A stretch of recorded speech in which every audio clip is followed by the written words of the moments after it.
Moving season is just around the corner, and if you are planning to move, you're probably wondering how to make it as smooth as possible and stress free. Well, today I'm going to share with you a few simple steps on how to pack like a pro. Welcome back to Taylrv Living. I'm Veronica Taylor, a professional organizer and lifestyle coach who helps busy professionals, aspiring entrepreneurs, and homemakers simplify their lives. A friend of mine, Maria Elena, recently called me to ask me when she started packing for her move in April. I told her, you need to start packing now. Whether you're moving in the summer, winter, spring, or fall, the day you decide to move is the day that you should start packing. Let me explain why. The reason why you want to start packing now is because you have time on your side. It's easier to plan, manage, and you won't feel rushed or overwhelmed. So, that being said, the first thing you always should do is purge and declutter your space. We are not bringing clutter into the new space. Think of it as a sin. If you need help on decluttering your items, refer back to my latest video, 3 Steps to Declutter.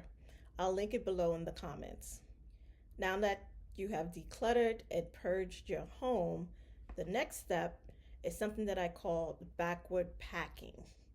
What's backward packing? Backward packing is you're going to pack the items that you use the least all the way up until the items that you use the most. For example, you would start with your holiday decorations. That's something that you would pack. And then as the days go along and you get closer to your move, you'll start packing your kitchen items, things that are in the refrigerator, toothbrushes, the essential stuff. The next step is to find a designated packing area. So in this, it could be in the spare room. You will keep your packing materials and all the boxes that you are going to pack. The reason why we do that is because I don't want you packing boxes and, you just have boxes in this room, boxes in that room. It's going to clutter up your space. So you want to keep your space nice and neat and organized. And so if you need something, or if you're packing something, let's say you're packing the guest bedroom, you'll take those items from the guest bedrooms and bring them downstairs or take them into the room where your packing material is at, and you will pack them in that room. Make sure you label the boxes, guest bedroom, and you label whatever items are in there. And we do that just in case you need to go back and look for something. You won't be opening up all the boxes. But we're not going to do that because we are doing backward packing and you're starting early. Packing can feel overwhelming if you don't have a plan. This is why I'm going to recommend that you have a packing schedule. Having a schedule makes you stay on track and ensures that you're not rushing. Your schedule can be by room or category, whichever you like.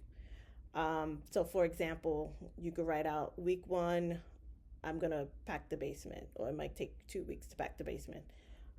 Week 3, you'll do the guest bedrooms, etc., etc. Try to stick to your schedule as much as you can to avoid any last minute chaos. So let's recap. You're going to purge and declutter your space before you start packing.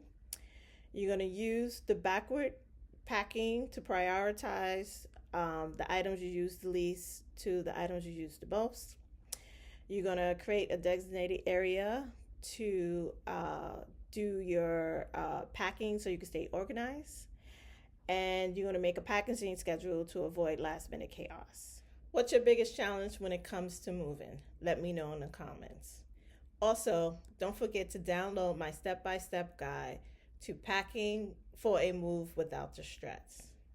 And as always, if you found these tips helpful, give this video a thumbs up and subscribe to Taylrv for more practical organizing and lifestyle tips. Bye. till next time. Bye.